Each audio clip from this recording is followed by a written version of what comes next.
Ben & Jerry's are at it again, folks. The ice cream manufacturer has found time and money to lecture Priti Patel for trying to stop migrants illegally crossing the English Channel in unseaworthy vessels. They've released anti-Trump flavours, and in its most recent attempt to appeal to the Twitter classes through its social activism, they've taken us to the Middle East.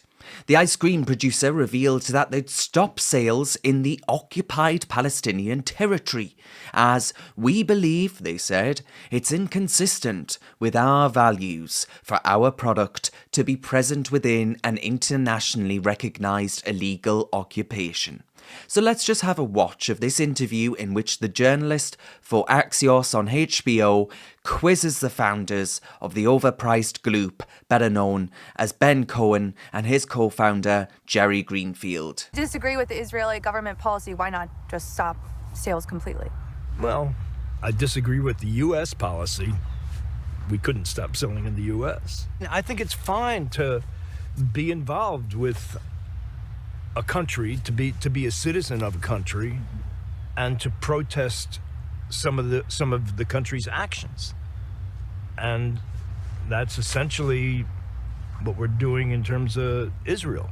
We hugely support Israel's right to exist, but we are against a particular policy.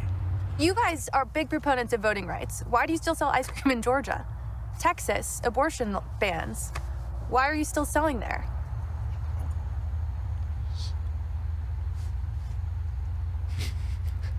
I don't know. I mean, it's an interesting question. I don't know what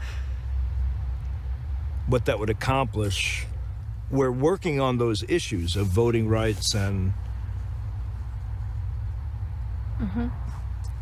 I don't know. I think you ask a really good question, and I think I'd have to sit down and think about it for a bit.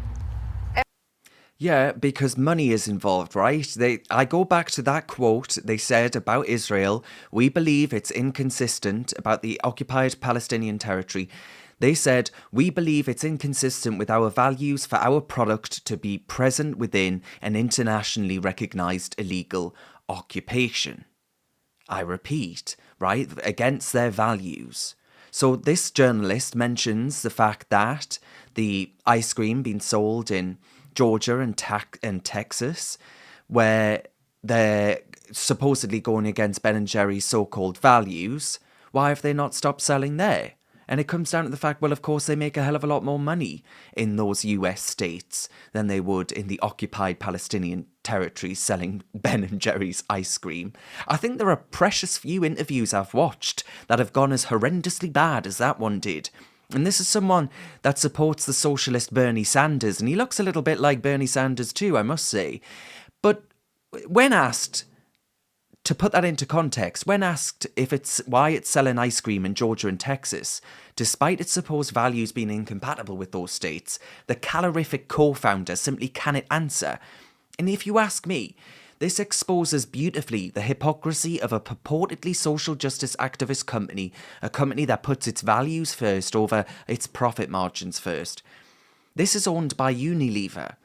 Now, with headlines and left-wing slogans generated by the Ben & Jerry's co-founders and talking points which happily cloud the fact that Unilever, a corporation which has faced allegations that it underpaid hundreds of millions of pounds in tax, that it sold racist beauty products, that it exploited migrants in the United States, and produces an ice cream which, I shit you not, contains weed killer.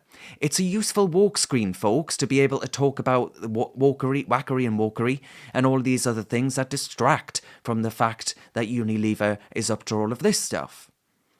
I think you're seen, Ben & Jerry's. I really, really do. We can see you. We can see you. Get woke, go broke.